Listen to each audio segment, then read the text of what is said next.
time. Mindy McCready's felony charge began a 4 to 5 year stretch that's probably better remembered than her music. That's pretty sad, because she had some great songs, but so often what you do last is what people remember first. In August 2004, the 10,000 Angels singer was arrested in Nashville on charges that she used a false prescription to obtain OxyContin.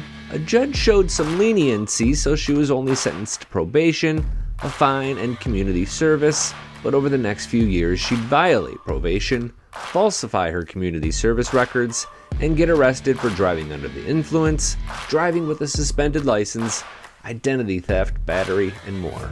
About 4 years after that initial arrest, Mindy would actually serve jail time. She got 60 days, of which she served 30 before being released on good behavior. There was a few years after that where she kept her name out of the tabloids, but in 2013, she died by suicide 1 month after her boyfriend died the same way.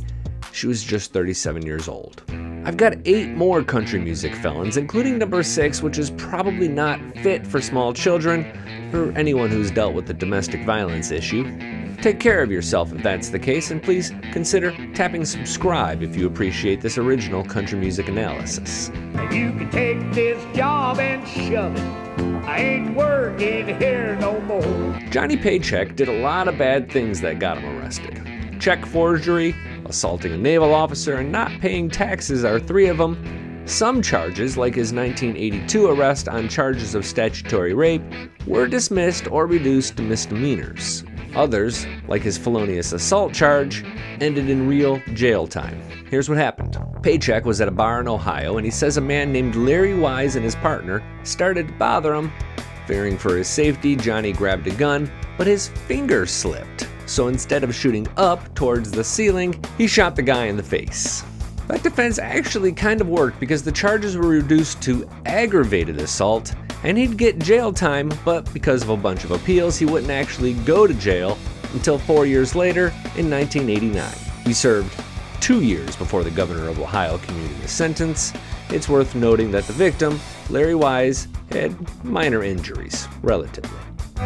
No one could change my mind, but Mama tried. These next 3 are, by contrast, inspiring. Merle Haggard is first. Dude was a mess as a teenager with crimes like forging checks, shoplifting, assault. The felony happened in 1958 when he was jailed on burglary charges. Merle tried to rob a roadhouse and got caught.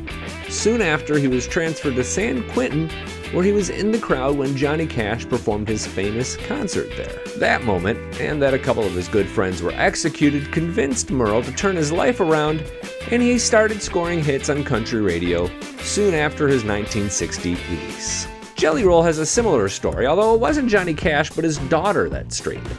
I recommend the Save Me documentary on Hulu to learn all about the singer's troubles as a child in Antioch, Tennessee. Drugs were as familiar to him as Saturday morning cartoons, so it wasn't a big surprise that by 16 he was a felon on aggravated assault charges. Talking to Joe Rogan, Jelly says he robbed a man for some weed, but since he had a gun, he was charged as an adult. He got 8 years in prison, but was released early. However, within a few years, he was back in jail with drug possession and intent to deliver charges, and that's when his daughter's birth set him straight. It wasn't a switch flip, though. To this day, Jelly will tell you how he struggles to stay away from his worst vices, but now he's thriving as a father, husband, and country music hitmaker. Hi, I'm Jeff Bates. I'm celebrating 5 years of being drug-free. Mid-2000s country fans may remember Jeff Bates. Women of a certain age certainly remember Jeff Bates. But before his country success, he was addicted to methamphetamine, and it was pretty bad. He'd tell the Tennessean in 1999 that a friend offered him the drug and he smoked it just to feel better. Over the next 18 months, meth was all Jeff thought about. Finally, in March 2001, he was locked up on grand theft and drug possession charges. The love song and Long Slow Kisses would become radio hits. At last check, he was living clean with his family. I mean, listen, some of these artists who got clean may trip up and land back in jail, but that's life, isn't it? Thumbs up this video and drop a comment below if there's a country singer who's personally inspired you. I'd love to hear about it. If only Miss Molly would say that she'll be mine. Ho, ho, ho, me, oh my Miss Molly. That is Spade Cooley, and there's a 100% chance you've never seen him live. His last concert was in 1960 or 1961 because in April 1961, he was charged with first-degree murder for killing this woman, his wife, Ella Mae Cooley. I warned you this is ugly, so use the time codes in the description section below to jump ahead if you need to. This is without a doubt country music's most grisly crime, and it was all triggered because his wife asked for a divorce. As a result, he beat and killed her. The couple's teenage daughter was a forced witness, and then he tried to claim that his wife slipped in the shower. Cops and the judge didn't buy it. In August 1961, he was sentenced to life in prison on first-degree murder charges. That's when the story gets even stranger. Cooley was eligible for parole after 7 years, and he got it. California Governor Ronald Reagan, yeah, that Ronald Reagan, lobbied for his release effective February 1970, but in a final twist, Cooley would never taste that freedom after the decision was made, but before it took effect, Cooley would die of a heart attack. He was scheduled for parole on February 22, 1970, but was granted a temporary furlough to perform at a charity concert on November 23, 1969. He suffered a massive heart attack and died backstage at the event. 3 more to go, but a quick timeout to point you to the brand new Taste of Country store. You can find it in the description box below, and there you'll see great gear like this Dolly and Reba t-shirt, plus new tributes to Toby Keith and more, coffee mugs, mouse pads, doormats. Think about it as a gift for someone else or yourself.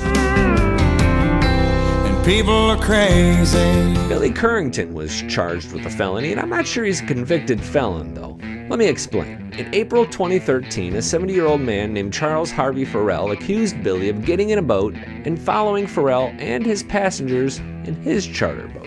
Billy also allegedly threatened to F Farrell up. This all happened at Tybee Island, Georgia, where Billy lives. One day after the incident, someone from Currington's property called police and alleged that Farrell's boat drove so close to Currington's property that it nearly knocked a man, possibly Currington, off the dock. Cops believed the boat captain's story, and on April 25th that year, Billy was booked on the worst-sounding charge of all time, terroristic threats and abuse of an elderly person. The incident ended quietly 5 months later when Currington pleaded no contest to the abuse of an elderly person charge. The terroristic threats charges were dropped and Billy was ordered to pay $1,000, serve 5 years probation, and go to anger management classes. I don't know if abuse of an elderly person is a felony in Georgia, but because he was charged as a felon, Billy makes this list. The same is true for this guy, Morgan Wallen, who in April 2024 allegedly heaved a chair off the roof of Eric Church's bar in Nashville.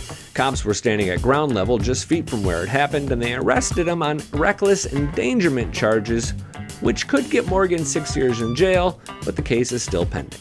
Finally, David Allen Coe, who has a long history of controversy, a less long history of debt, and one impeding and obstructing the IRS felony charge to his name. In September 2015, Dave pleaded guilty to impeding and obstructing the IRS. While he faced up to 3 years in jail, the then 76-year-old was only ordered to pay $980,000 back to the IRS only. The charge came from concerts performed between 2008 and 2013. He developed a cash-only policy for much of that time to avoid having to pay taxes. One quirk in this case is that the Take This Job and Shove It hitmaker refused to accept $50 bills, believing them to be bad luck. I dropped another video I think you'll enjoy in the box right here, and YouTube selected one they think you like right here. I'm Billy Dukes for Taste of Country. Thanks for watching, and thanks for subscribing.